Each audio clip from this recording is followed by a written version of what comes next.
Hello, my name's Lila El-Wakil, and I'm here. Thanks for joining us tonight. I'm with Seattle Friends of Fission, and this evening, and we have Dr. Chris Morrison speaking tonight. Friends of Fission is a grassroots organization for those who don't know, and the mission is to bring speakers, experts really, to the public to talk about nuclear power and its importance and its value in fighting climate change, and to dispel myths and misinformation about nuclear power. Paula and Brian King, the founders of Seattle Friends of Fission, are with us tonight, and our venerated host, Carl Pauls, is here, helping us stream to all the various platforms. And I think we were going to wait a few minutes for the introduction, but should I go ahead or? Yeah, we've got a healthy audience both in Zoom and online, so take it away.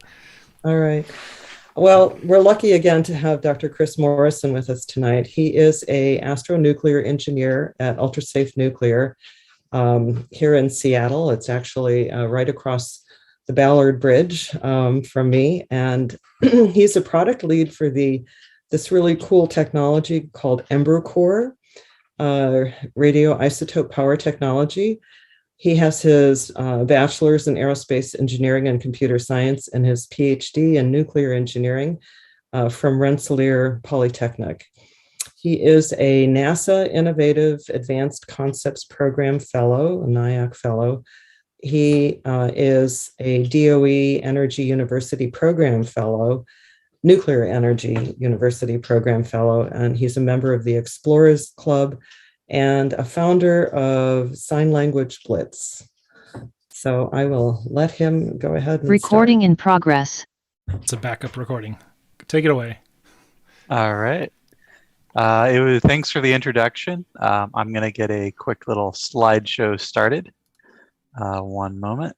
Let's go to F5. So I'd like to talk to you today. I'm going to be talking to you a little bit about Earth, and then I'll be talking to you a lot about space, because that's kind of where I work, is in a lot of the space applications of nuclear energy. But my company itself is actually a nuclear company developing small reactors for terrestrial locations on Earth. And some of the best locations for terrestrial reactors are in places such as the northern Canada, where there are small communities that every year there are about $1 billion worth of diesel that are shipped to these communities. It's actually part of the Canadian Constitution that the First Nations communities get some power, and the Canadian government pays for a lot of the power supplements up there, and they're shipping large amounts of diesel. And these are locations that are so far north that sometimes during the winter, when you're above the Arctic Circle, you don't see sunlight. And the temperatures can actually be as cold in those locations as the surface of Mars, negative 40 degrees Fahrenheit, negative 50 degrees Fahrenheit. It is really cold. And it's also unique because in a lot of places in the world, reliability of power isn't as big of a deal. If the power goes out, you're inconvenienced, it's not fun. But, no one is, with the exception of places such as hospitals that probably have backup power, no one's going to get hurt if the power goes out. But in a lot of these communities, reliability is key. That if you go out, if your power goes out and it's negative 40 outside, that's a problem for a lot of people. So that's the problem that my company is solving, is these small modular reactors, roughly 5 megawatts, which are often a class called they call them micro modular reactors, or in this particular case, the actual reactor name is the MMR. This slide is actually a little bit old, but you can see that USNC was developed in 2011, or first founded in 2011. And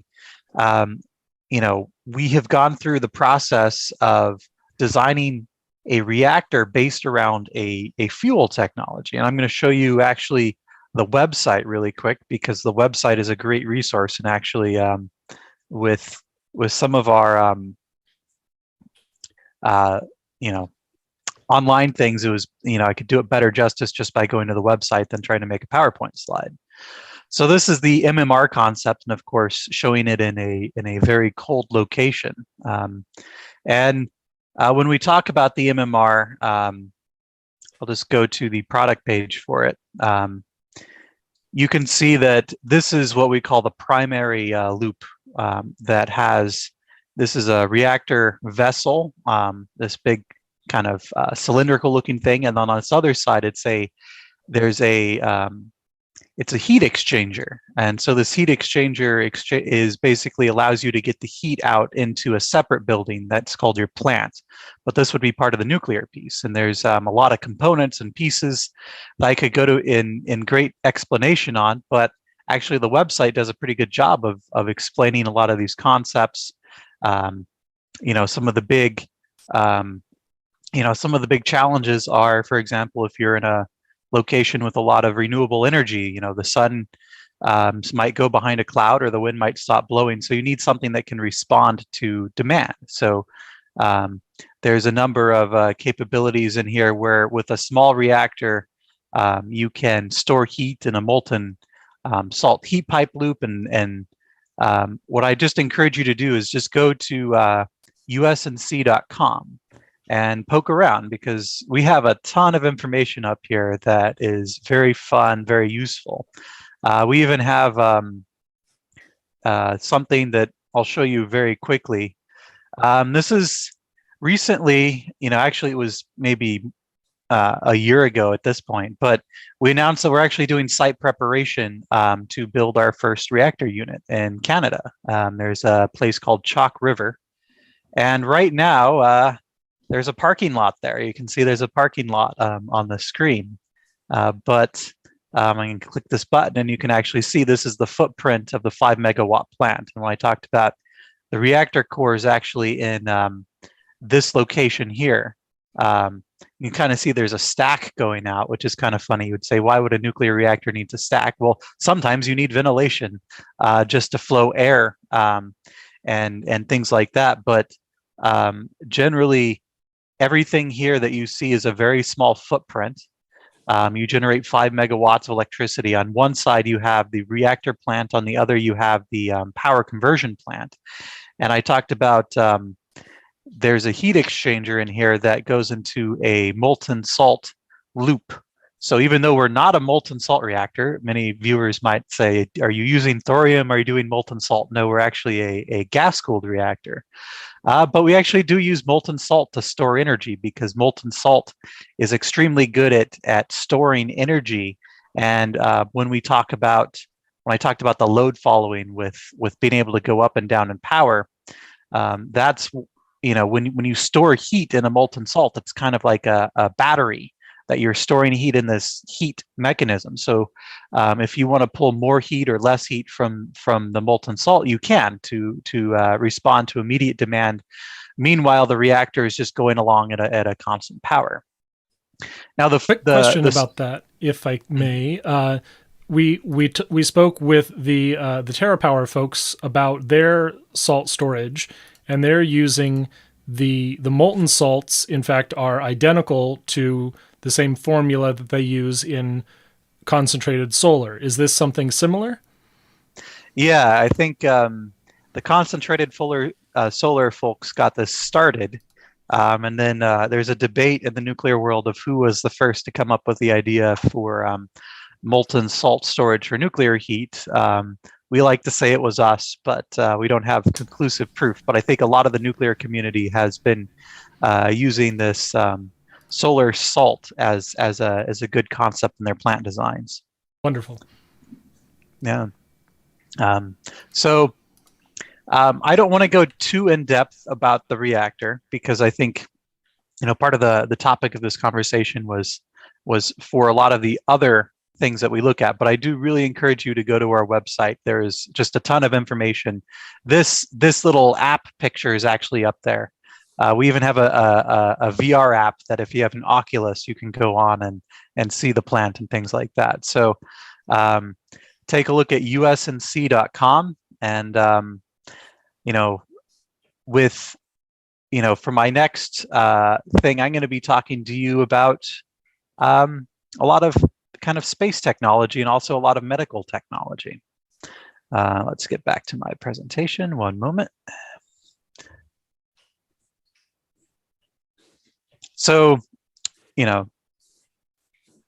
we talk about a lot of the things that my company does, USNC Tech is a wholly owned subsidiary of USNC.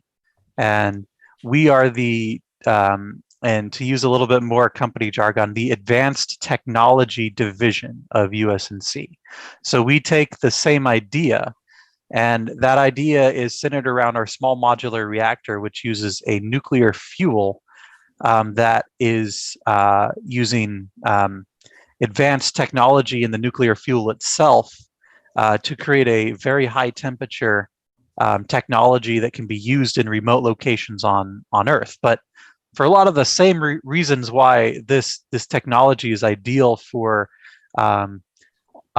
Earth operation in remote locations and safety, it's also ideal in space. And in space, the challenge that you have is there are really only two forms of energy in space. There is solar and nuclear. There are certain places in the solar system you might be able to go where there are other sources of energy, but in general, you have those two options. And if you have access to sunlight, it can be a good deal. But if you're in a certain location where you don't have access to the sunlight, such as far away from the sun, or in maybe a deep dark region in a crater on the moon, nuclear energy is one of the key things that you can look at. So a lot of the things we look at are power for the surface of, for example, the moon or Mars, in a traditional fission reactor, or for propulsion. You can use nuclear energy not just for electricity, but you can use it to get from one place to another. Generally, in the case of nuclear thermal propulsion, you use heat to heat up a propellant, and then you expel it through a nozzle, just like a traditional rocket, except in a traditional rocket, you're using combustion to obtain heat. But in a nuclear thermal rocket, you're using a reactor with a heat exchange mechanism. You can also, if you do create electricity, instead of heat, if you take the heat from the reactions, turn it into electricity, you can use that electricity in an electric thruster device, which electric thrusters use voltages and kind of magnetic fields to accelerate propellant. And one of the last things that I'll be talking a lot here, which is why it's circled in red, is actually a separate technology that's a nuclear battery. And a nuclear battery actually operates, it's a nuclear technology, but it has a little bit different of a physics behind it. In fission, which is usually when we talk about nuclear, we talk about nuclear fission. And the star of the show is uranium-235. Uranium-235 is a very large atom that, when it absorbs a neutron, it becomes unstable and it splits in half, creating fission products, but it also creates a couple more neutrons. So you can use a neutron to split an atom, which will create more neutrons, which can split more atoms, which create more neutrons. So this is what we call a chain reaction, and it's a controllable chain reaction. You can take the neutrons and you can do things like you can put a material that, instead of a neutron getting absorbed in uranium, you can have it absorbed in a separate material, so you can control the reaction. And that's actually how we control a nuclear reactor, is we put materials into the reactor core that absorb more neutrons, and we modulate or control this reaction to obtain the power level that we want. Now, with fission, you can control the power, but a lot of those fission products that we see there, the things that are the leftover halves of the atoms, those are unstable atoms, and they continue to produce a little bit more heat. So in a fission reactor, you can control the reaction to a point, but those leftover halves of atoms typically produce a little bit more heat over time, and that's when typically you worry about such as things like Fukushima, where the reactor did shut down when the tsunami and the earthquake. Well, when the earthquake struck, the reactor did what we called scram, which is a controlled shutdown. So the neutron chain reaction was stopped, but the fission products were still producing heat. The other type of nuclear that I want to describe to you is based on decay. So when we talk about radioactive decay, you have an atom and it's unstable. It's something where after a certain amount of time, this atom will decay. It will turn into a new type of atom. And typically that new atom is stable. Atoms will go from unstable state to a stable state. It might take a couple decays. So you might go from one unstable atom to another, but eventually after a certain amount of time, you'll typically arrive at a stable radioactive atom. And in this case, you can't control the reaction. It's something where if you start off with a certain amount of material, it is controlled by statistics. If you have 1 million atoms and you wait a certain amount of time, a certain percentage of those atoms will have decayed into a stable form and release their heat. And then after the same amount of time, the same percentage of atoms will decay. And this is a concept called the half-life. That means that when you have a radioactive atom, or a lot of them, typically, you have large numbers of atoms, even in a few grams of material, you have a lot of atoms. But statistically, over a half-life, which is a certain amount of time, half of those atoms will have decayed and released their energy. And this is sometimes called a nuclear battery because it's not something you control, but it's very predictable. You know exactly how much power it will produce today, tomorrow, next year, 5 years from now, because it has a very predictable and understandable decay pattern. When we talk about space applications, which is what I do a lot, I just took one of the slides that I've presented at the past. We talk about a radioisotope technology versus fission technology. There's a certain size. Radioisotopes, if you have twice as many of them, you will have twice the power. If you have half as many, you will have half the power. Whereas in a fission reaction, you can control the power.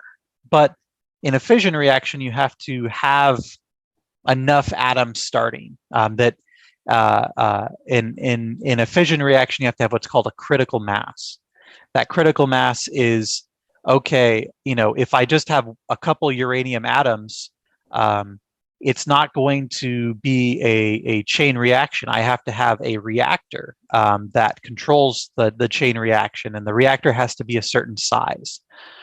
So really where radioisotopes come in for power is typically on the lower power end. So if you have something that needs a few watts to maybe a few kilowatts, radioactivity is potentially a good way to power it. But if you have something that needs a lot more power, like a city, you typically go with fission.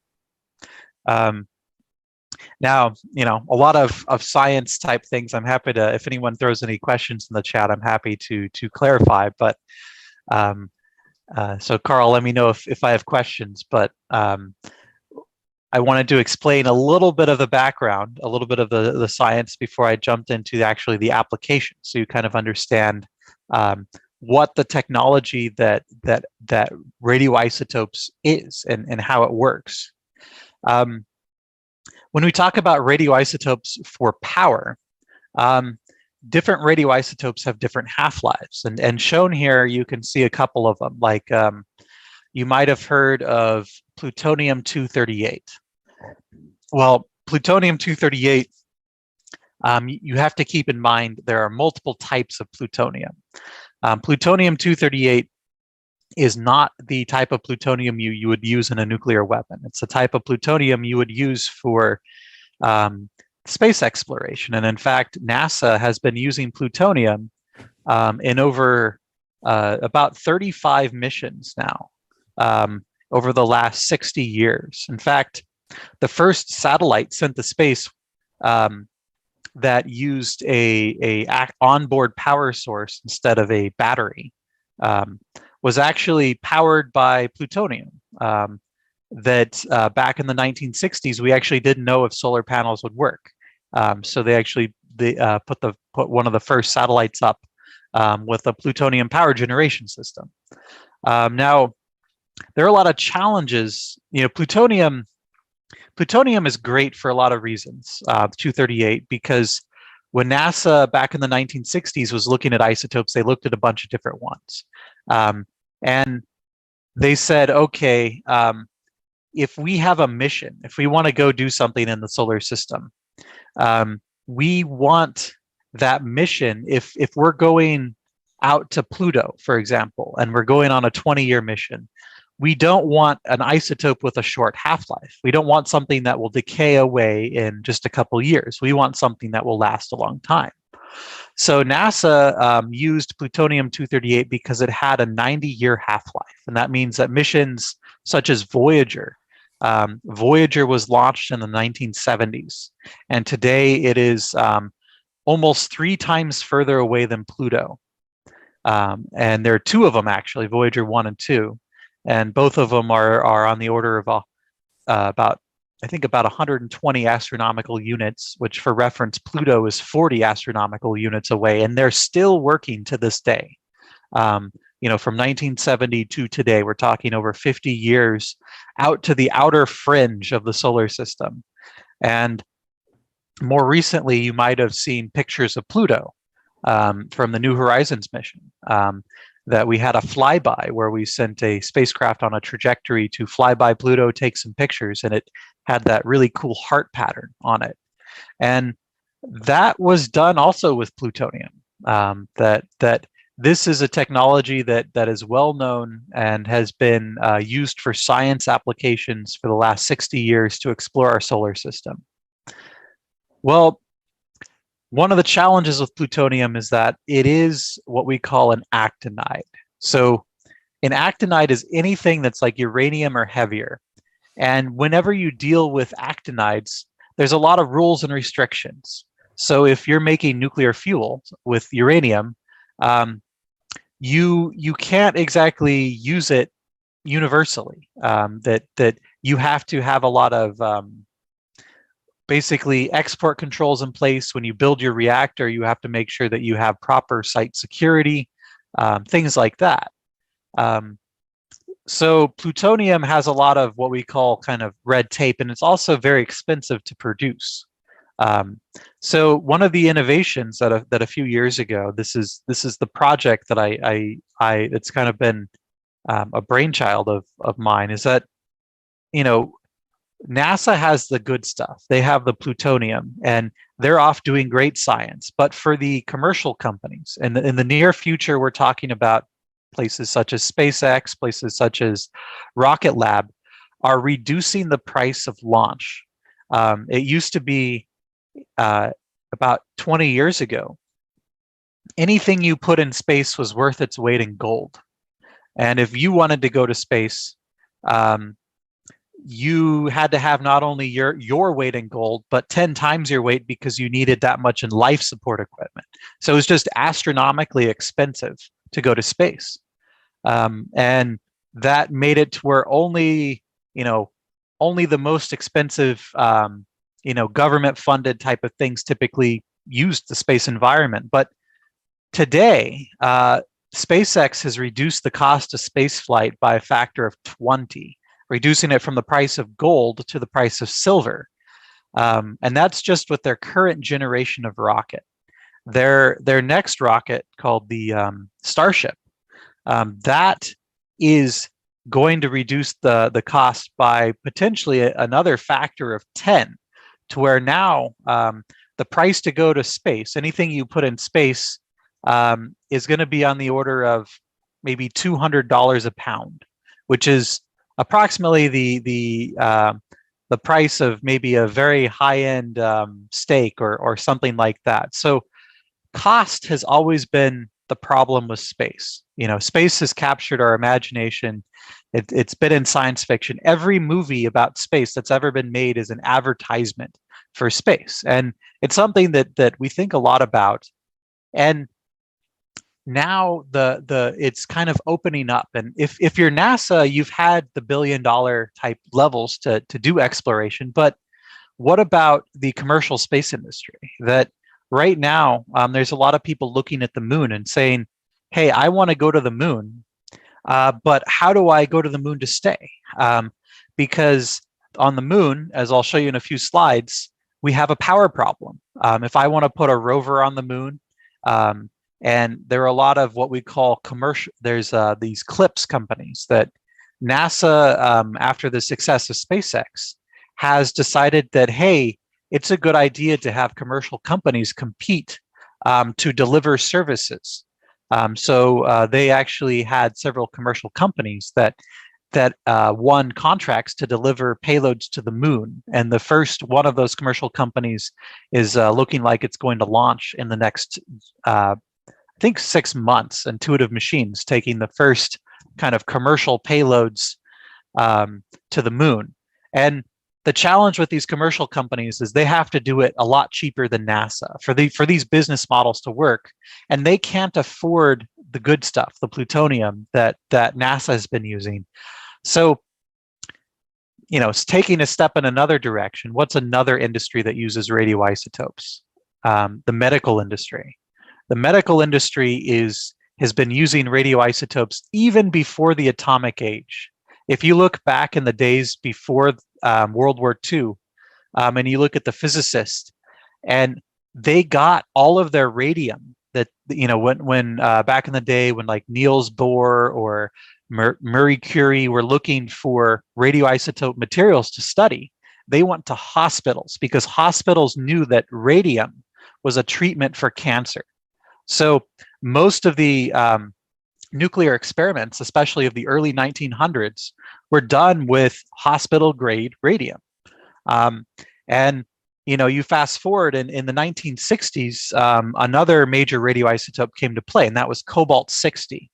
And cobalt-60 was used for something called gamma knife treatments, where you would have this big, heavy lead container that had a shutter on it, and a cancer patient would walk up and put the part of their body that was afflicted with cancer up to the shutter, and the shutter was open for some amount of time to shoot x-rays at that spot and treat the cancer. And today, I didn't think I could do this justice in slides, but I want to show you a quick little website that has some great data, and I might be able to throw it into the chat here. One moment. So the worldnuclear.org, great website. You know, they talk about how nuclear medicine is used to perform diagnostics. You know, what is a diagnostic? A diagnostic is basically a test. And you can use radioisotopes because even in extremely small amounts, they're detectable. And you can basically use them as what are called radio tracers, so you can tell what's going on. And a lot of times, things like cancer tend to steal all of the good nutrients. You know, the cancer tends to be something that if there's something that looks like it's a nutrient around, it will absorb it.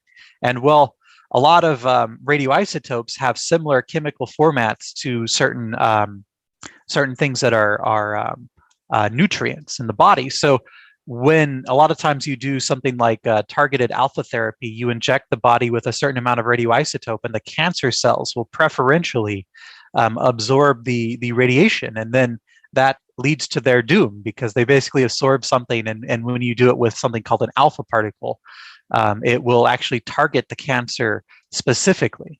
And one of the big ones you'll hear about a lot, in addition to the other methods, is something called technetium or Moly-99. It goes by each way, but this is a diagnostic procedure where there are over 40 million people each year that are treated by this diagnostic procedure. And you know, the point I want to make here is that nuclear energy saves far more lives than it has ever hurt, even if you include the atomic bombs, even if you take the inaccurate estimates of Chernobyl, the worst case Chernobyl, cases, we're talking about millions of lives that have been saved because of nuclear medicine. And another procedure that you might have heard often is the magnetic resonance imaging, and it used to be called the nuclear magnetic resonance imaging because it actually uses the magnetic spin of various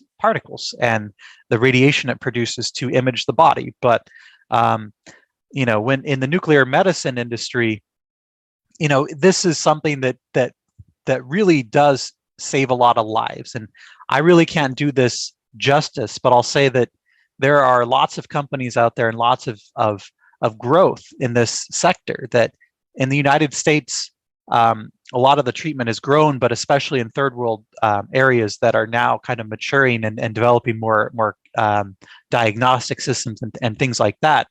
There are a lot of isotopes that are produced in nuclear reactors. And some of them, like the one I talked about, technetium or moly-99, which technically decays into technetium, but you can think of moly-99 and technetium in a very similar way. Those only have a half-life of a few hours. So with those types of materials, you have to create them in your reactor and get them shipped out to a hospital in 6 hours or less. And you can imagine that requires a lot of speed, but it's something that's done every day across the United States. And I'm just at the tip of the iceberg when I talk about a lot of these, because there are tons of different isotopes that can do different things, target different cancers. There's even accelerators and also sterilizers that medical patients in a hospital that have a compromised immune system. That means that if you eat food, the bacteria and fungus and viruses in the food, which a normal healthy person's immune system would fight off. Someone who's immunocompromised, if you eat food, it can kill you because it has this bacteria in it. And what can you do? Well, in a lot of hospitals, they actually have either a nuclear sterilizer or an accelerator that before you eat the food, you put it into this device and it will bombard it with radiation to kill the bacteria, and then it's safe for the patients to eat. So, beyond just what I've said, there's so many uses, and even beyond the medical uses, I wanted to show just one other. Before you go on, Chris, I might just mention, as a retired physician, I can't tell you the number of myocardial thallium scans that I have asked my patients to do. These are very, very common tests. Mm-hmm. Yeah, and beyond that, I'll say there's another page here that goes into a lot more detail. So I encourage you to read it. And there's interesting things like who knew that you can use radiation to do pest control. Let me scroll to the one that it talks about insect control. That there are insects that you breed and you expose them to radiation, and when they're exposed, they can't reproduce, but they're let into the environment because, like something like a mosquito, it will compete with the other mosquitoes for breeding, and it will basically mean that it will stop, kind of mosquitoes and certain other pests from basically multiplying, I guess. So, nuclear energy and radiation and things like this, they sound like scary words, but they do an incredible amount of good for the world. And we're talking first world, we're talking third world, we're talking young people, we're talking older people. You can find just so many applications for it. So if you leave with nothing else today, just know that, beyond climate change, which I know is probably a key topic of what we talk about, and it is a key thing for nuclear, but even just beyond climate change, nuclear saves lives because of these operations and these procedures and these other applications that it can be used for. And with that, I'll get back to my space slides. One moment. Why don't you copy that URL and give it to us in chat, and I'll share it with the with everyone on watching us on YouTube and Twitch and etc. Oh, whoops. There we go. Copy that. All right, there we go. So giving you all homework assignments to do more reading, because in a matter of a few hours, you too can be for some of these, there's just so much information. I'm an expert in my domain, but if you read up in some of these areas, you'll know as much as I do. All right, so coming back to the space applications. So as I said, there's a booming medical radioisotope industry that's out there, and a lot of companies are producing radioisotopes. But the power industry, there's not a lot out there that does nuclear radioisotopes for power. I think what we want to do is basically become something akin to a AA battery. Some people might laugh at this concept, but I'll tell you what, there is something in everyone's home. In fact, I guarantee you have it in your home that is radioisotope powered. And you can think of it as a universal device. That is a smoke detector.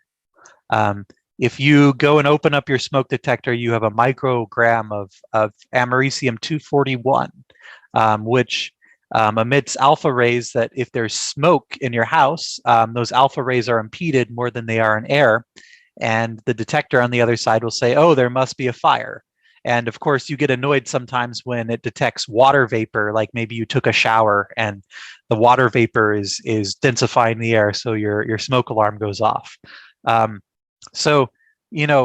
everyone's home, you have radioisotopes. And maybe in the future, we won't necessarily have a full power nuclear battery that produces watts of energy in every home on Earth. But if you go to Mars or you go to the moon, as we start to look beyond Earth, a lot of these technologies are going to be key. And if you're an astronaut or even going beyond astronauts, you're talking about maybe a tourist on the moon, which you may laugh at now, but I don't think in 50 years you're going to be laughing at me about tourism on the moon. We really are making progress on that. I wouldn't be surprised if there are, I'm hoping that, there are going to be these little Duracell-like batteries that we call embers. What is the technology I work on? It's something that we call ember core. And when you hear ember, you think of something like maybe an ember from a fire. And that's actually a very decent kind of comparison to this technology, in that what we do is we manufacture a material that is not radioactive. We manufacture it in a controlled environment. And we take this material and we take it to a nuclear reactor.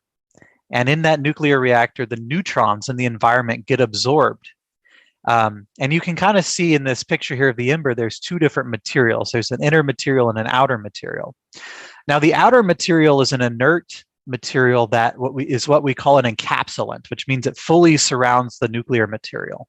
This is like a safety feature so that we fully contain the nuclear fuel inside of a ceramic. And this is actually kind of similar to our terrestrial fission-based nuclear fuel that uses silicon carbide to encapsulate uranium, except in this case, we can use silicon carbide, but in this particular instance, it's actually a different material that we're encapsulating something called alumina, something called thulia in. So this particular battery, the ember, you can think of it as like a AA or a AAA battery, except instead of producing electricity per se, it produces radiation, and in some cases, you can use that radiation for something useful.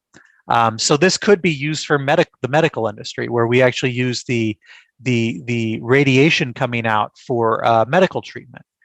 But if you don't use it for the X-rays, you can have those X-rays interact with the material around them to produce heat. So a lot of times we think of heat as one of the main byproducts, because as the X-rays bounce around, they deposit their heat, and most of it is deposited locally into this material, and it would make the ember become warm. So this is like a AA heat battery, and we take these batteries and we package them together into what we call a stack, or or a box. And this is something that you can think of, oh, well, in a Duracell battery, you stack a couple batteries together to maybe get the voltage and the amperage that you want to achieve your application. And then finally, you take this and you put it into your device. And in the case of the simplest, easiest device, maybe a heater, the analogy is that, this is a heat source that can keep something warm. And in terms of relative size, this is about a configurable design for something like maybe 40 watts of power. And when it would be in a device, it would be about the size of a tennis ball, or maybe a little bit bigger than a tennis ball. So what exactly can we do with this? What does it do? Well, one of the things we're talking about is the lunar night. On the moon, it's cold. On the moon, you have a day-night cycle, which is very long. 384 hours of day, 384 hours of night. In the day, it can actually be pretty warm. I realize I left this in Kelvin, and probably sometimes you hear on Star Trek them saying degrees Kelvin or something like that, but 400 degrees Kelvin is about the boiling point of water. So during the day, it can get quite hot on the moon, but during the night, 50 degrees Kelvin, that's so cold that even the atmosphere on Earth would freeze. Nitrogen would become a liquid, oxygen would become a liquid at that temperature. It's an extremely cold temperature. So at night on the moon, it can get extremely cold. And if you have something that you want to survive the night, a lot of times you could have it turn off. Think of it like you have your rover. Your rover's on the moon roving around during the day. You have a bunch of daylight, but then it's nighttime, and it will get so cold that it will damage your rover. And if your rover will not survive the night, but this particular device is looking at, hey, if we keep the battery and the control board warm during the night, we can have the rover, maybe the rover, if it's just a heater, the rover will have to go into a little bit of a state of hibernation, but it will stay warm enough that the next lunar day comes around and it can go drive around the rest of the moon. And this is what we talk about when we talk about sustainable space exploration, that commercial companies probably aren't going to find going to the moon very cost effective or anything like that if every time they go there, what they put on the moon only lasts one lunar day. If you want to have a rover that can explore, or you want to have some kind of science experiment, or you want to have maybe an astronaut base, it's really hard. So the value proposition here is, we are on the order of, if you wanted to carry batteries with you to survive the lunar night, you would need more than 10 times the mass of batteries, and you would need a lot of volume of batteries. So this particular technology, it's like a very compact, small system that would allow companies to survive the lunar night, and that indeed is our first product. In a way, is we're looking at these. I mentioned the commercial landers that are trying to. Basically, the commercial landers are taking NASA payloads. So NASA has a payload, and it might be a seismometer, or it might be a temperature reader, and they're paying these commercial landers to take these experiments here. So, our goal is to be able to allow those providers to, survive the lunar night and, provide things like communication, right? If you have a science experiment on the moon, you want something like your rover or lander to survive, because typically the communications, there's an antenna on it, and that's how you communicate back with Earth. So we're talking with a lot of those CLIPS type customers. Just for fun, this is a nice little breakout of generally the pieces of what we're talking about and their sizes and what they look like. And those pellets in the middle that are kind of a bright color are the embers. And in this case, there's 21 embers inside of a box. Kind of that shiny piece in the middle is what we're calling the ember box, and then that's encapsulated inside of a shield. Now, our radioisotopes emit X-rays, and those X-rays have to be stopped. For the most part, the heat from the X-rays and most of the X-rays actually stay inside, but this extra shielding is here so that if a person, a human, stands close by, they won't get hit by the radiation. That basically you can stand next to it and get less dose. You can stand next to it for hours and hours and get less dose than you would from a dental X-ray type of thing. Surrounding that is another kind of hemispherical device, which is what we call an aeroshell. And this is for launch safety, that when we put these into space, they're going to go up on a rocket. And these rockets can blow up, right? A rocket can fail. So you have to design a system that can survive any type of rocket failure. So one of the types of failure that we have is when a rocket doesn't quite get the space. It gets almost all the way there, but not quite there. So you have this particular ember core device, which it's in a high orbit around the Earth, but that orbit is degrading. So we have something called an aeroshell, which is something that as it re-enters the atmosphere, that what we call adiabatic shock heating, which is just a fancy word for the re-entry heat that you see in all the movies with, Apollo capsules re-entering and, their heat shield is getting hot. That's what this is. This is to absorb the heat in any type of accident scenario. So this entire system is built with the idea of what we call defense in depth, that we have embers that are themselves encapsulated because we have the encapsulating material and the nuclear material. We have that inside of another barrier to release, which is the box. And we have that inside of another barrier, which is the shield inside of an aeroshell. So it's a highly engineered system that, the actual radioisotopes are only a couple grams, a couple 10 grams, but the rest of the safety systems that we include, just to make sure that we indeed live up to the name of our company is ultra safe. We engineer this device to withstand any type of failure, and it's engineered in a very similar way to what NASA has done in the past with their MMRTG program, which is their kind of plutonium device.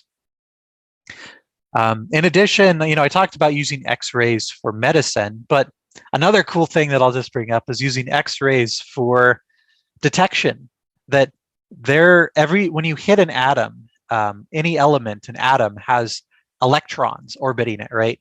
And when an X-ray interacts with those electrons, it sometimes knocks an electron out. And when that electron comes back and it falls back in there, it will emit what we call a characteristic X-ray, which is like a fingerprint. So if I take a device of X-rays and I shoot it at maybe the soil, I can tell what the soil is composed of using this X-ray spectroscopy method. And there's other fancy methods. There's one called X-ray backscatter method, which is something where you can tell if there's water.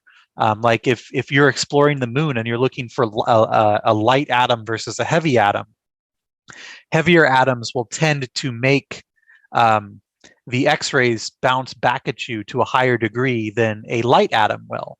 So if you are looking at something like water, where you have a lot of hydrogen atoms in water, you'll be able to detect in the signature that, hey, it looks like hydrogen is present here. That must be water. So for all the people looking for signs of, for example, life on Mars or looking for water on the moon, this type of thing can be used to detect those types of materials. And beyond, heating, I've talked about heating and X-rays. Those are the generally easier things. But if you have electricity, you can always convert heat into electricity using some kind of thermodynamic cycle. And the easiest one is thermoelectric. A thermoelectric is a solid state block that one side is hot, one side is cold, and it produces electricity. It tends not to be incredibly efficient, but it tends to be very reliable and kind of long term. And it's what NASA has typically used on their radioisotope technologies, is a thermoelectric design. So, there are places, for example, on the moon that are craters, especially at the poles, that never see sunlight. These are called permanently shadowed regions. And they're of a lot of interest to scientists because in the center of these craters are frozen gases that have been there for eons, since the beginning of the moon. That these gases, maybe think of like maybe there's a meteorite with methane in it that hit the ground and that released the methane, and the methane comes and some of the gas molecules come close to this very cold region and freeze. So you have ice, whether it be water ice, CO2 ice, methane ice in these craters. And there's a ton of interest in figuring out what that is. Well, if you want to operate permanently in these regions, they're of course permanently shadowed. So just surviving the lunar night isn't going to help you in those regions. You really need a power source that can operate during the lunar night. So that's one of the things that we're looking at. Another one is what we call ISRU, and ISRU means in situ resource utilization. And to translate that into kind of a normal word, it just means living off the land. There's a great story that is told about the first ship that tried to some of the first ships that tried to cross into the North Pole. And one of them was a heavily funded English expedition that they went in this big fancy ship with fine china, and they carried all their provisions with them. And it was, I think it was funded by the Queen, but everyone died in that mission. Their ship got stuck in the ice. They couldn't make it to the North Pole. No one heard from them. Now, on the other hand, there was this expedition led by just a ragtag group of people, and their methodology wasn't to bring everything with them. It was to live off the land. And they actually spent some time with Inuits and other groups of people to learn how to properly hunt and how to create, small boats and basically sustain themselves. And they, in fact, were the first, at least Europeans that we know of, to reach the North Pole. And nobody believed that they would do it, but they did it because they lived off the land. They didn't bring everything with them. Instead, they found what they needed along the way. So when we go to the moon or to Mars, we have to think about doing that. And a key to doing that is temperature. That nuclear energy is great because heat is very easy to get from the nuclear energy, and the heat can be used to do things like I talked about the ice, what I call volatile ice. So if you have room temperature heat, you could potentially get water, carbon dioxide, ammonia, methane, and other things like that. And if you have really high temperature heat, you can actually melt the regolith. Some of you might know electrolysis. Electrolysis, most people think of water and making hydrogen and oxygen from water.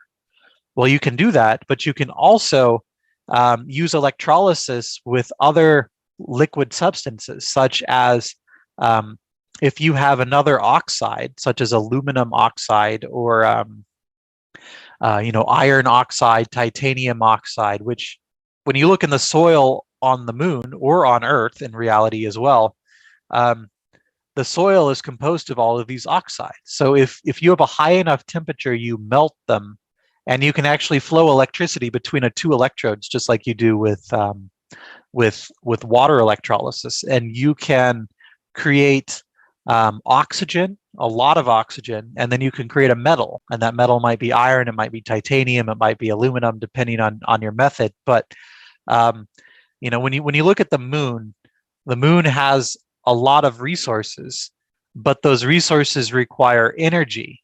And the interesting on Earth, you might use like basically petroleum, or you might use other things for energy. But on the moon, you really have sunlight and you have nuclear energy. And in certain places, such as these permanently shadowed regions, nuclear makes a lot of sense. I want to, go from that into maybe a slightly different, longer topic. But when we talk about exploration, I want to tell you about a really cool. This is new science. Let me interrupt and get some questions out of the way. So when these things are put in the launch vehicle, and you have a miss in terms of your launch, is there any kind of tracking or any recovery plan for these devices? Yeah, that's a good question. There was, back in the day, NASA recovered a plutonium RTG and actually reflew it just a month later. It crashed into shallow water. I think in our case, ours would be designed to survive, but if it fell into an area such as the deep ocean, it wouldn't be recovered. But if it was near the launch site, it would be recovered. Now, one of our benefits is cost, that since we can produce our technology for a lot cheaper than kind of the NASA mission. And also another benefit is our technology is that it's generally shorter lived than plutonium. So with plutonium, it has a half-life of 90 years. So you have to wait a long time before it decays away. But with thulium, it has a half-life of about 4 months. So after about 4 years, it is inert, more or less, that it's decayed by a factor of, 4 years is approximately 10 half-lives. So if you take 1/2 to the 10th power, you get about a factor of 1,000 reduction in radioisotope. So you can actually use radioisotopes that are much shorter lived, and anyone who says, oh, it'll be radioactive for a long period of time would be wrong, because it's actually only radioactive for a period of maybe a decade, on the order of that. But it's also the way that we recover those plutonium RTGs is they emit radiation, and radiation is an excellent way of tracking someone. Yeah, I think there's a good example back in the Apollo 13. They were actually taking a plutonium generator with them, and when the Apollo 13 accident happened, when the kind of the liquid oxygen exploded, and they were able to make it back to Earth, but they actually ditched their plutonium RTG into the Mariana Trench, or at least into very deep Pacific waters. And it's actually, they were monitoring plutonium because, as you alluded to, if there is detectable amounts, you can detect it, even in parts per trillion, or parts per even smaller numbers. A lot of times you can detect it by using an air filter. This is how, there was a few people in California who took a big air filter that sucked, like literally millions of cubic meters of air through it. And they were looking for a single atom that would decay. And that atom they could prove was from Fukushima. So they had to process a lot of air, but they actually detected an atom that made its way from Fukushima to California. And of course, a lot of people saw that and they thought, oh, radiation has reached California. But you don't realize is that was a single atom. And it takes for it to reach dangerous levels, it would need to be just that's such a small amount of radioisotope material that it's you can a good thing about nuclear is that you can detect even small amounts of it, but sometimes people detecting small amounts of it leads to people freaking out, thinking that these extremely small amounts are actually large amounts. So in the case of plutonium with Apollo 13, they were really monitoring for any signs of plutonium in a similar fashion, and they never found it. So that particular RTG is somewhere on the bottom of the ocean in the Pacific, and it has stayed intact. That one was designed to re-enter. So the ones that we would use are also designed to stay intact, and that the X-rays that are emitted those may get out, but the actual radioisotope material stays in. So radioisotopes emit X-rays, but X-rays are just particles of light. They slow down. What becomes dangerous is if the radioisotope material is released into the environment. But what you want to design it such that there is never any chance of release. So that is why we have an engineered safety system and in multiple layers that, basically we're doing our job right when after a launch accident, no one can detect anything at all. It's in a single piece, and if you were to get very close to the device, like maybe a few feet away or a few, within some distance, you would detect the X-rays coming out of it, but it would be all localized. So you think of it, it's good to have a single, piece, but it's bad to have more than one piece. You can have a lot of times in these launch scenarios, they evacuate the beach and they actually evacuate the ocean. That SpaceX recently had a launch where a cruise liner drifted its way into the launch area, and they actually had to delay the launch because, as part of the safety precautions, just for a normal rocket launch, they evacuate large areas. So the scenario I see is if there was an accident near the pad, we would recover it. But if there was an accident and it fell deep into the ocean, then there would be the safety case that you would say, well, it's fully contained and it has a half-life of 120 days, which means after about 4 years, it will be depleted into nothingness. So wonderful. Yeah. Yeah. And one other question is how does the heat from the Embry core make its way into doing work, or how does it heat up the rover, or et cetera? Yeah, that's a great question, and I think there's a number of ways to transport heat. Whether you might have conduction, so think of like a copper. Copper has good conduction, right? Going beyond conduction, there's convection, and there's something called a heat pipe. A heat pipe is a tube that is hollow with a little bit of water typically inside. You find them in laptops, like attached to your motherboard. You have like a little, typically copper-looking thing that's hollow with a little bit of water. And those heat pipes are very good at moving heat because on the one hand, the water boils and then it condenses on the other side. So you have on one side the water boiling, on the other side water condensing. And there's a network of what we call capillary action, which basically means as the water condenses, it's pumped passively back to where it's boiling. So a heat pipe is a good way to move heat around in a solid state. So a lot of things we look at don't have moving parts or pumps or anything like that. Most of the simple designs we design them to be solid state and passive. So the heat.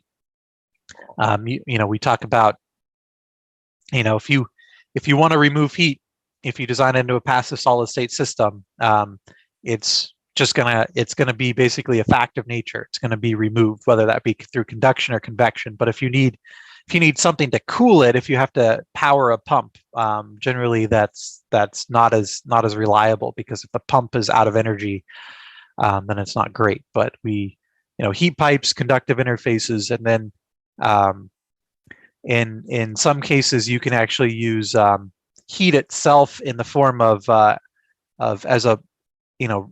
when I say radiation, I mean in this case what we call black body radiation, which is like a pan. If you heat a pan up really hot, it'll start to glow red because of the heat being transferred through radiative means. So that actually can be another mechanism of transferring heat, but I think that one's a little bit more complex. So most of the time we're just talking about a conductive interface or maybe a heat pipe. Great, thanks. Let's get back to exploration.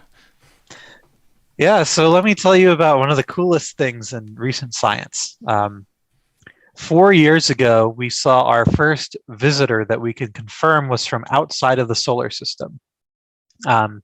Its name was Oumuamua. It was an object that it basically is traveling at a very high speed and it falls basically very close to the sun. You can kind of see this trajectory, this red arc, that these objects, they're not moving incredibly fast.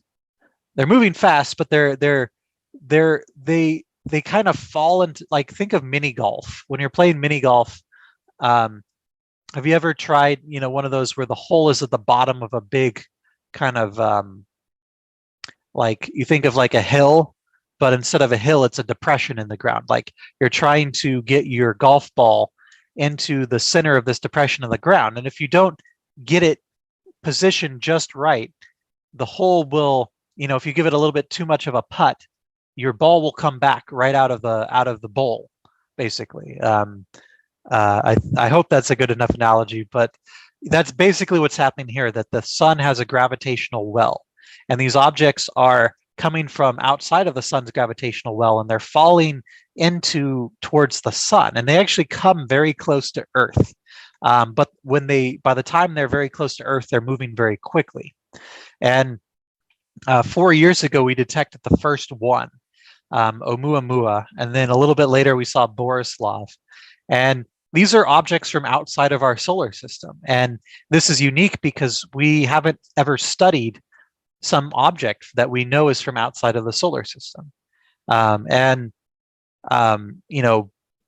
order to study these objects, you would need to have something that's capable of a very high velocity, achieving a high velocity in a short period of time.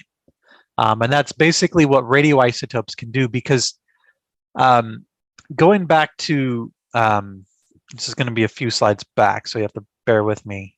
When we talk about half-life, on this graph, you can see that a lot of isotopes like plutonium and cobalt and polonium, ruthenium, strontium, they all have a very similar amount of energy. That when an atom decays, it generally releases something on the order of 1 mega electron volt. Think of it like every atom, when it's radioactive, there's differences, but there's not a huge difference in the amount of energy released from one atom versus another. It's nuclear decay, so they're all on the order of somewhere around 1 million electron volts. So when you have a half-life, you can control the rate of that decay. So if I have plutonium and it has an 87-year half-life, that means all of these little atoms will decay over 87 years. And if I pick something with a shorter half-life, like cobalt-60, it will have the same amount of energy, total energy, but it will decay more quickly, which means you get a higher power. I think that's a little bit of an abstract concept, but basically, the shorter the half-life, the higher the power density that you can get. And this is useful in the case of these extrasolar objects because they come very close to Earth. So you don't necessarily need to coast out to them. It's not like you're going to Pluto or you're going to a star that's nearby. Those are a very long way away. And you have to take a long time to get there because they're so far away. In the case of these objects, they're not very far away, but you need a lot of velocity to catch up to them.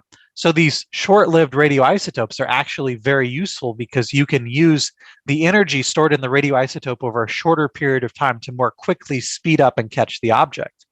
To illustrate this in a little bit more detail, I'll see if I can show you something from one of the final reports on the NIAC. One moment. Technical report.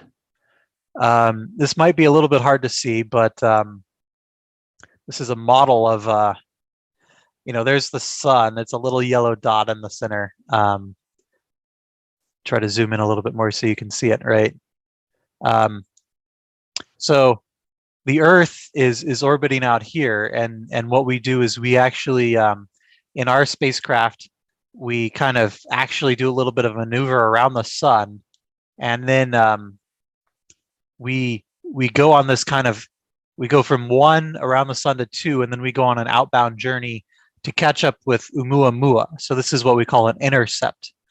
So we fly around the sun, we go off on kind of a slingshot trajectory, we intercept Oumuamua, and then we come back over a long period of time. And that there's kind of these dates here where we talk about, okay, there's a couple major maneuvers here where the idea in this mission profile was to say if we had left when we detected the object, so we detected the object in October of 2017, here's the steps we would have taken to get there, arrive, and then come back. And here's approximately how much what we call delta V it takes to do that maneuver. Delta V is basically like on Earth, we talk about maybe how many miles away something is. We say, oh, I have a road trip and I'm traveling 1,000 miles. But in space, delta V kind of is a measurement of a somewhat similar equivalent measurement that, like, if you're going to Mars, there's a certain amount of delta V you need. If you're doing some mission, that's how much delta V you need. So this amount of delta V has never been done before. The most that we've ever done is about 20 kilometers per second, and we're talking about 100 kilometers per second. So this would be over 5 times more delta V than any other object that has left Earth. And that's a pretty cool thing. And according to all the people at NASA, they agreed it was cool. So they gave me what's called a NASA Innovative Advance Concept Study to go study this mission in a little bit more detail. So, this is what we call the Extra-Solar Express. This spacecraft, when it starts its journey, we actually launch. You can actually see, I talked about heat pipes earlier. These little kind of tubes coming out from here are actually heat pipes. Those are lithium heat pipes. And when we start off, we have this big, heavy shield and launch safety system that when we're on the launch pad and we're on Earth, we have this extra safety system that basically in any type of launch accident scenario, this safety system is designed to not just protect, but designed to protect the system, to survive any type of, we think of basically a plate of solid tungsten type of thing. And that, of course, makes it very heavy. But once you're in orbit, once you're in a high enough orbit around Earth, you eject the kind of tungsten into that orbit, and you become a very lightweight spacecraft. And when you're a very lightweight spacecraft, you go off on your way, you travel to Oumuamua, and you come back. And that's kind of the overall mission concept. Kind of the innovative part of this concept is, using this same fundamental Embry technology, which we're taking and using for the moon, we can actually do a much more advanced mission. On the moon, it's like that's the simplest, easiest thing we can do. It's a heater. This is kind of one of the more complex, complicated things we can do with this technology. But it's something that exploration like this, there's nothing that currently exists that could actually do an Oumuamua intercept and sample return mission, where we could actually even bring back. The idea is that you intercept, you come back to Earth, and just before you come to Earth, you have a little sample return capsule that you have shot into Earth's atmosphere while your spacecraft flies wide and doesn't come back to Earth. Interesting tidbits about Oumuamua that I'll just throw out is there's been a lot of speculation on it, because as Oumuamua was entering Earth's solar system, it was actually accelerating at a rate that couldn't be described purely by gravity. And a lot of scientists have argued back and forth, and some of them said, well, maybe it's like a comet, where the comet is boiling off frozen gases. But then other scientists came back and said, well, with a comet, we can detect those gases very easily in great quantities. So the only gas we couldn't detect is if it was frozen nitrogen. And to be a chunk of frozen nitrogen and nothing else would be extremely rare and weird. And there's, so to the scientific community, they don't even know what Oumuamua was or how it worked. And there's, of course, a lot of unfounded speculation about it being an alien spacecraft, of course. So I think it's kind of a fun thing. But no matter what, you either learn, if you were to do this type of mission, you either learn a lot about a new type of object that we've literally never observed before in our solar system, and possibly bring it back to Earth. or at least on the other hand, potentially find ET. So there's kind of a fun element on that here that I get to propose. Another key thing that I'll talk about is just another part of this is regulatory innovation. That before 2019, nuclear power in space was something only governments could do. It's something that if you were the government, you could have it, and ultimately, actually, the Office of Science and Technology Policy and the White House had to sign off on every launch. This started back in the days of Kennedy, where President Kennedy informally approved every nuclear launch of basically radioisotopes, and we actually launched a fission reactor into space back in 1965. And it continued as a tradition. But if you were a commercial company and you're thinking about like what is the future of living on Mars and living on the moon, and if are there going to be lots and lots of people living on Earth and living on the moon, and do they need batteries to keep their life support systems warm, things like that.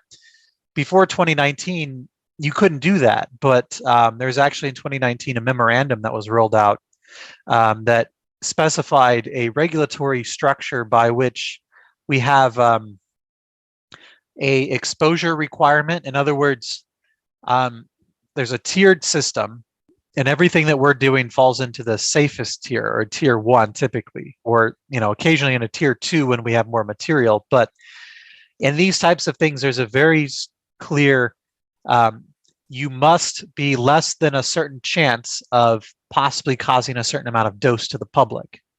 So this is what we call a risk-informed regulatory criteria, which is great because in a lot of the nuclear world, when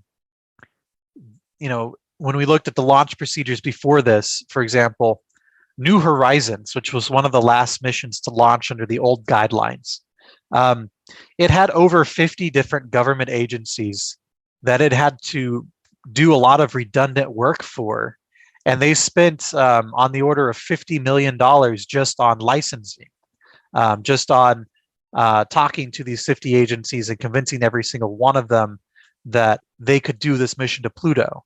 And we wanted to have safety, but what we don't want is 50 different redundant agencies that are all confused about what to ask for without a clear structure and safety basis for what they're guarding against. And this gives us a very specific, in the nuclear world, this is a breath of fresh air, because if you look on for example, on the terrestrial front, we have things like ALARA.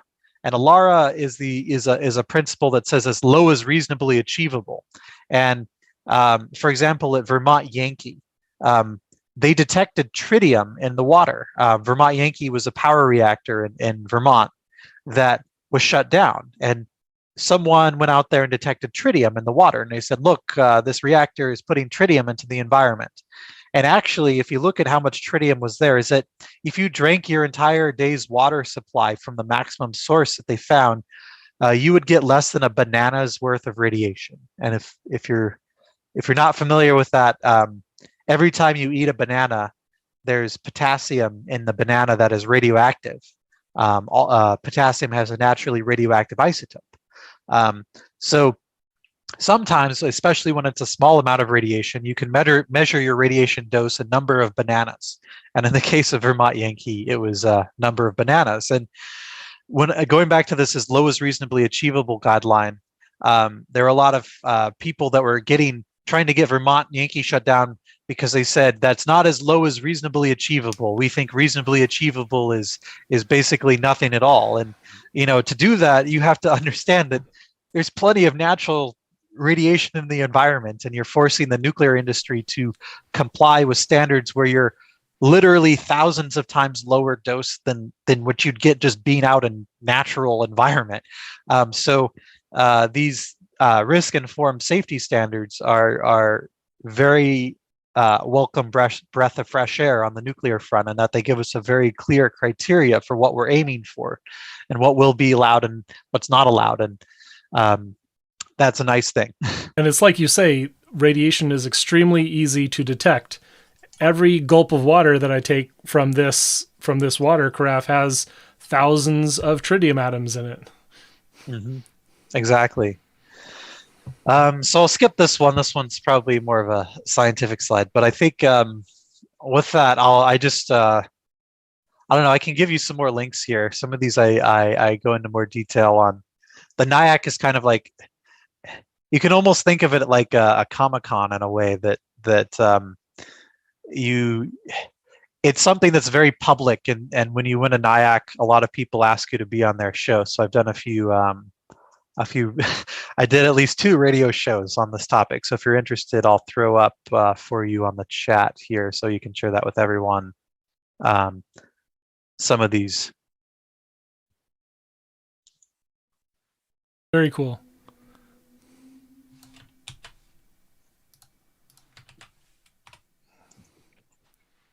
Yeah. All right. So now is about the time when we're going to get a lot more questions. And so let me cut over here. And why am I not seeing you on my new...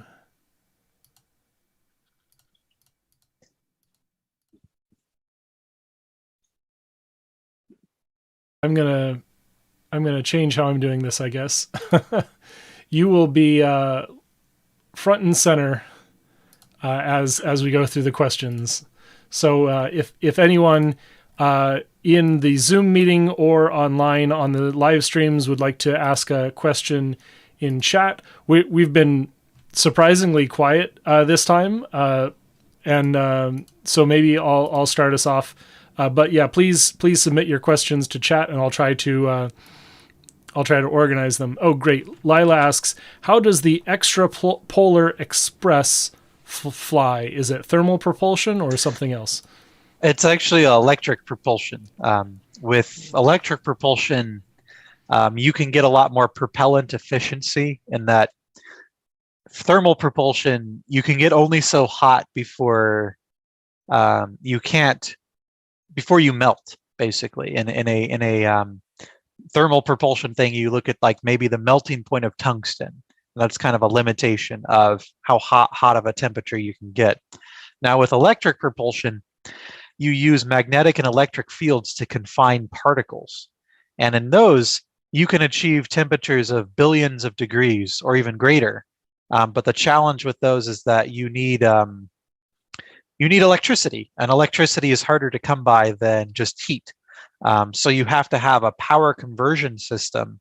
And in the case of the NIAC, it's actually a thermoelectric system that uses a type of thermoelectric that a lot of times radiation makes things not perform as well.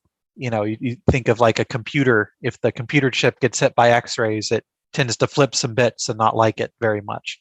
But in the case of a thermoelectric, you actually can gain performance from the radiation, because by knocking, one of the things you want in a thermoelectric is higher electrical conductivity, and the X-rays can actually knock more electrons around, which increases the electrical conductivity of your thermoelectric. So there's some interesting innovative pieces where we can actually use radiation to improve the power conversion efficiency of our system. Cool. So there's a few questions on nuclear and a few in general, or specific advanced reactors, and a good question on space. Mm-hmm. So the let's go into some of the space ones. On your first slide showing the solar system, there was a second comet besides Oumuamua. Is there a chance to study that one, or are we missing that launch window? I think the idea is that both of those have kind of flown off. We actually did look at intercepting Oumuamua by launching in a mission in the late 2020s, and that's feasible. But they're now far enough away that they've kind of been missed. And that second object was Borislav, and we got a little bit better view of that one, and that one looks a little bit like a run-of-the-mill kind of asteroid comet. So there wasn't anything too mysterious about that one versus Oumuamua. But there's a new observatory that the Europeans are putting up that will detect, they hope, a couple of these objects every year. The challenge with detecting them is that they're very faint. And observing for Earth, there's a lot of noise. And in fact, finding Oumuamua was just by chance. They weren't looking for it. And they think that there's a lot more of these types of objects out there if they would just design the right type of telescope at the right vantage point. I think it has to sit somewhere kind of in the further away from Earth for a number of reasons.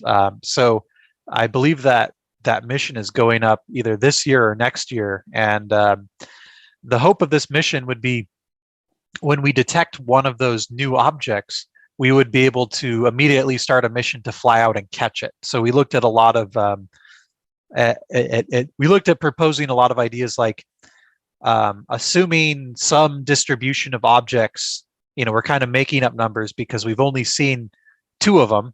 We don't know what the exact distribution looks like, but if we kind of guesstimate a distribution, what would we need to do a sample return mission on each of those? So it could be, it's basically a waiting for the next one to come by and jumping out to catch it. Great. And the second space question I see, do you have any missions in mind for Americium 241 with its longer half-life? Yeah, so one of the things I'll say is Americium is under study by the Brits. They have a weapon stockpile where it decays, and one of their decay products is Americium, and they process that out, and then they're like, what do we do with our Americium? Well, they actually started to make that. So the one of the challenges with Americium is that it is more in that actinide category of weapons type materials, but it is beneficial because it is one that it doesn't require a lot of shielding like plutonium does. When I talk about X-rays, a lot of the isotopes that we're looking at as a company emit X-rays that you have to shield to stop, but plutonium and Americium don't really need much to stop the X-rays. But one of the limitations of Americium, or one of the benefits of Americium, is its half-life.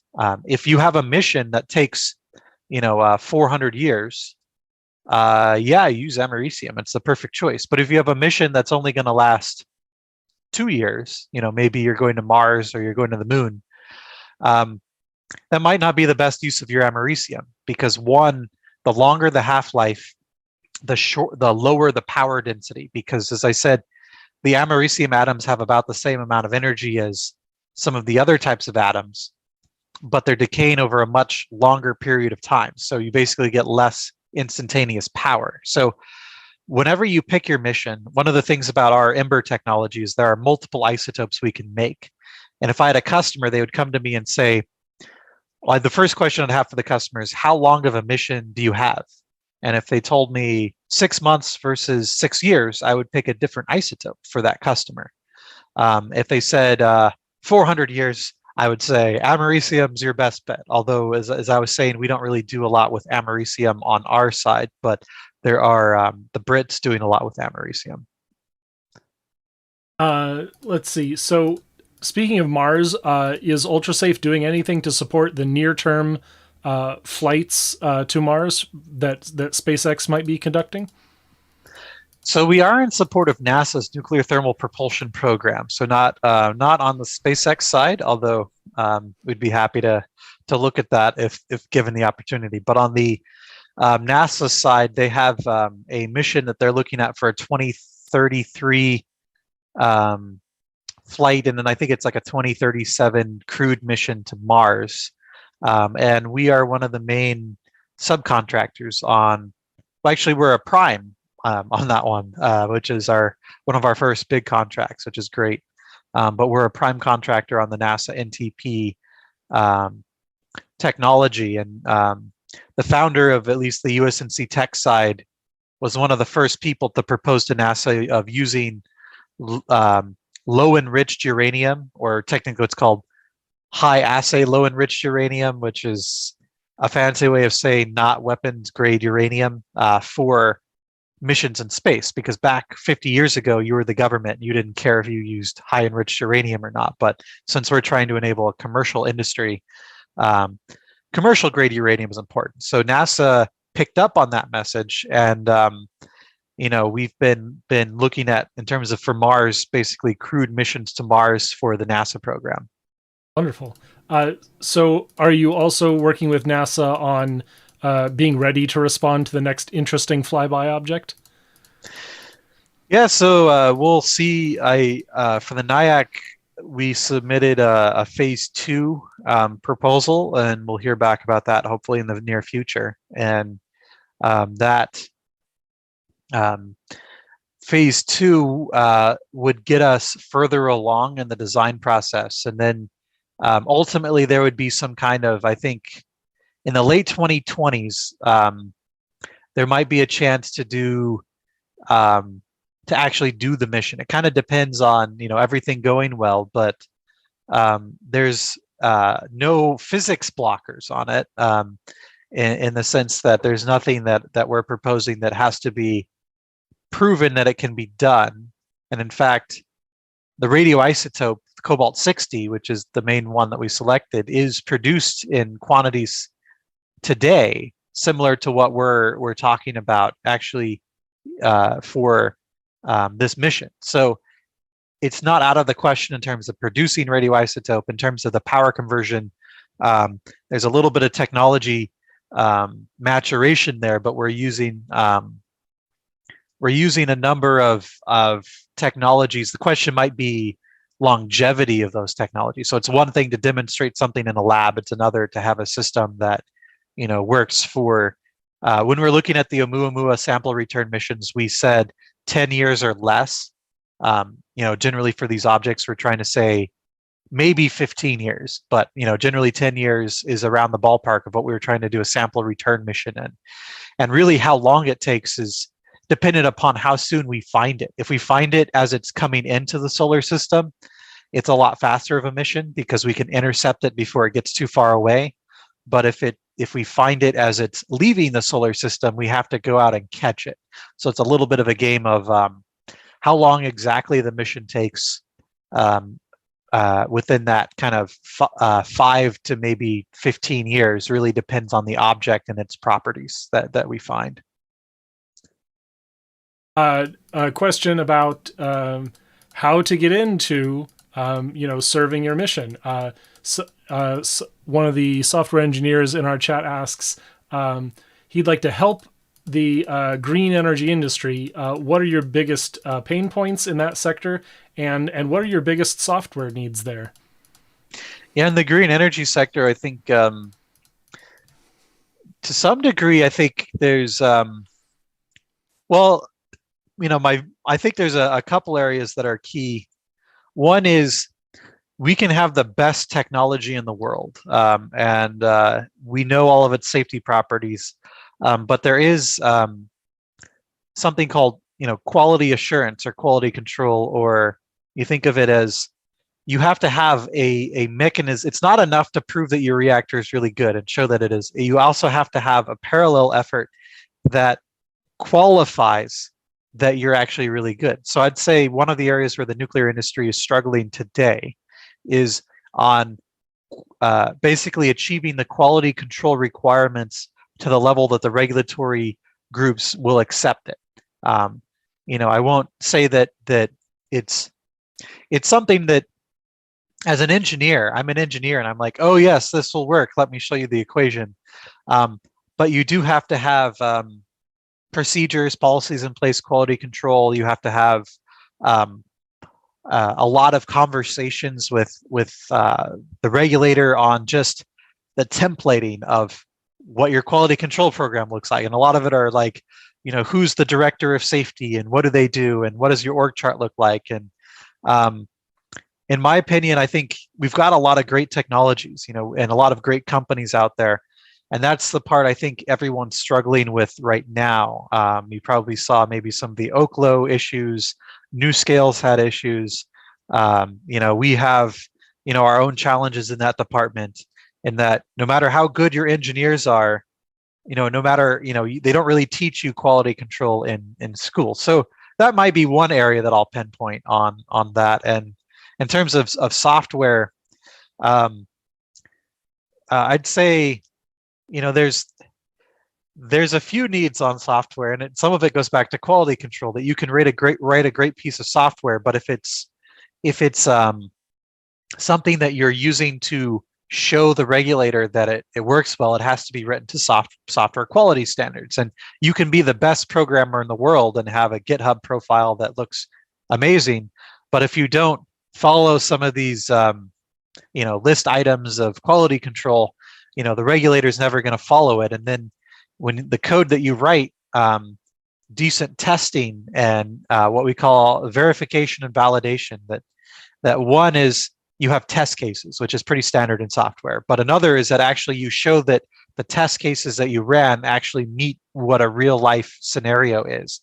And there's just so much back and forth that I've seen that, I've written a lot of what I consider to be better software than what the industry standard is, but it's hard to get it accepted because it has to go through this really long, complicated process to prove to the regulator that this is correct. So we're using codes that are really old, so we're using new codes to do our prototyping.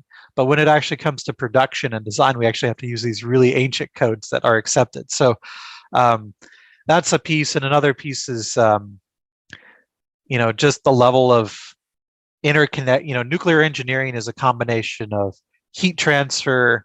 You have things like CFD and aerodynamics. You have combinations of the actual nuclear physics, and then things that a lot of people don't think about are economics. How does this affect the price of the reactor? And then manufacturing, how does it affect the build time? So it's a system of complex systems that I think I'll tell you the story in that there was a vendor who sold a program that they adopted to do some nuclear modeling, but they realized that if they exported this code, if they wanted to sell this code to, say, someone in Germany, that the US wouldn't let them do that without export control. So on top of the software, there's a huge issue of, you might have the best cloud software that's out there, but most of the nuclear engineering community can't use it because you can't prove, there's a lot of export restrictions and people restrictions. You can't prove that the administrators on the system that use it are American citizens. Or you can't prove that the Chinese or someone isn't like getting your information. So you end up with everyone in the commercial sector wanting to do cloud computing and stuff, but everyone that's doing aerospace has to have their own self-hosted, compute clusters and things like that. And actually, if you had a really good CMMC compliant system for scaling physics and running codes, and it wasn't, one of the problems with Amazon's pricing model is they like to charge for availability. In the nuclear industry, availability doesn't matter. Like on the web, if your website goes down, maybe you're out of business pretty quick. But in the nuclear industry, for software, what matters is maybe computational power and some of these other issues that I've brought up. Like a model that charges per CPU hour doesn't work with hardcore physics design. That works with websites. So anyways, I hope I gave you some ideas. Maybe you'll solve those problems for us. Very cool. There's definitely a lot. I mean, I work in video games, so I don't nearly have to worry about so many problems, except quality control is one of those problems. Do you have any reflections on what's going on with the natrium reactor development in Kemmerer, Wyoming? Is there any comment that you want to provide, or any prospects that you can share on USMC's own reactor? I don't know a lot about natrium. I just know that they got a good amount of money to demonstrate this reactor, and I wish them the best. To some degree, any success in nuclear is a success for all. because natrium, I believe, is a bigger reactor. It's not necessarily a giant reactor, but when we look at the USNC's MMR, we're talking 5 megawatts of power, and that's fundamentally a different class of reactor from, for example, NuScale's modules, which are kind of more on like 100 megawatt electric power. So the market is different, and in some ways we're not really competitors. We're market adjacents, and if they're successful, then more people will buy into nuclear, and we can be more successful.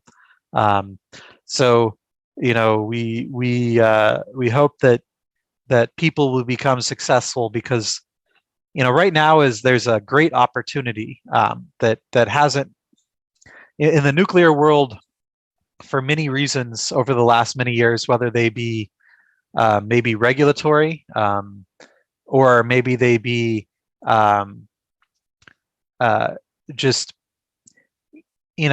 climate change represents kind of a imperative. This must be done, and nuclear is is basically the main technology that can really be proven to be scaled, such as we've seen in France and a few other countries.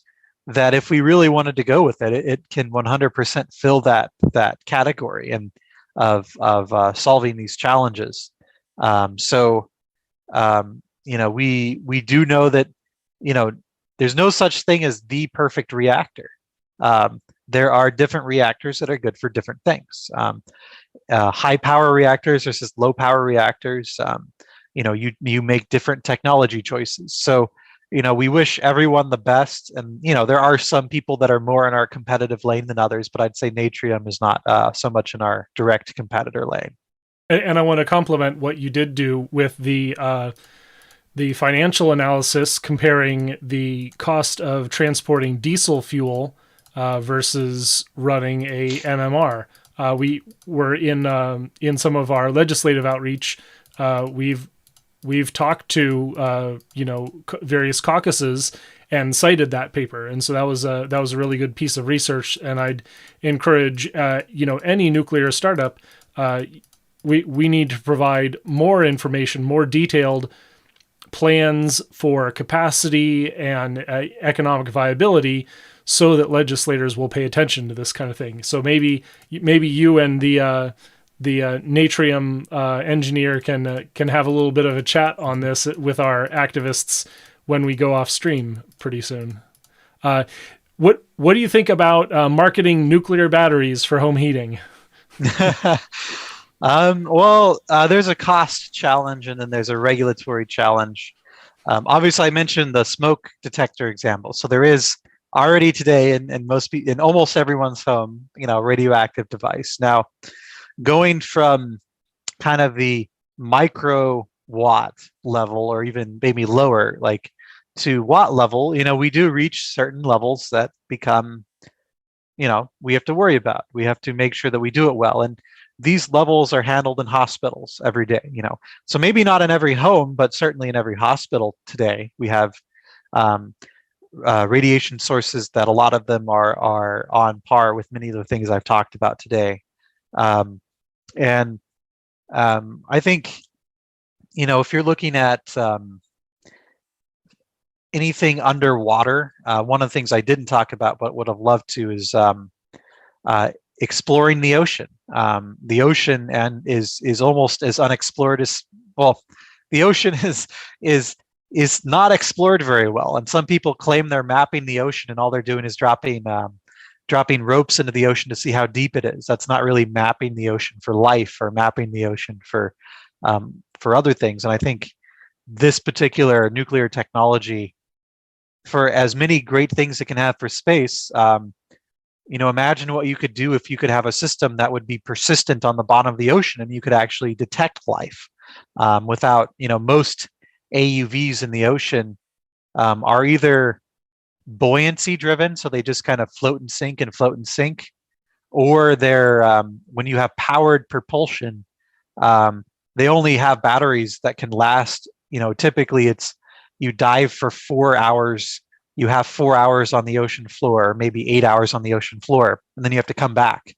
And with this type of technology, being able to, just another side note is, right now there's a battle to build batteries. We're talking about batteries, and cobalt is one of the major concerns with lithium batteries. Is it's a piece that's included in there, and most of the cobalt in the world is mined in the Democratic Republic of Congo by child workers, unethical means. But at the bottom of the ocean, there are vast quantities of cobalt, that the ocean is kind of a chemical mine in that it leaches cobalt from one area and deposits it in another. So there are areas where you have multiple weight percent cobalt, the richest concentrations that we know about. But the challenge is we don't know much about the ecosystem or the life there, because we haven't had enough time to observe. We haven't had enough time to look. And a lot of the people wanting to mine those deposits with effectively what are giant vacuum cleaners, there's environmental opposition, because they say, well, do we know anything lives down there? Do we know that it's actually a desert and there's not much there? So this is a big dispute. And I would say, use the nuclear battery technology to do long-term observation, environmental studies of what's under the water. Or another thought was to be a sheriff, in that there's a lot of people illegally mining the ocean floor. So if you had something that just ran grid patterns to detect if someone was illegally mining, that you could find that pretty easily. This technology, I might not say it would go necessarily in every home right now as at a high power level, but certainly it could serve from a lot more wide scale adoption. And I do think when you look at maybe the moon or Mars, it could definitely be in every home on the moon or Mars, because at that point it's something that's far more likely to save your life than anything else. Having backup redundant power, having effectively batteries that don't die. On Earth, as I said, if the power goes out, you're probably okay. But on Mars, if you don't know the proper mixture of oxygen to nitrogen, and you don't have the proper heaters, that's game over for your Martian group of people. So these type of nuclear batteries provide a very reliable, consistent stream of energy that, basically by the laws of physics will produce energy in a very controlled and known fashion, no matter what. Great. So I'm going to cut the stream now and give everyone a chance to come cam up and talk face to face. And for everyone who's online, I'm going to send you to Gappy V on Twitch, and everyone on every other network. Go ahead and check out Gappy V on Twitch. That's where I'm sending you.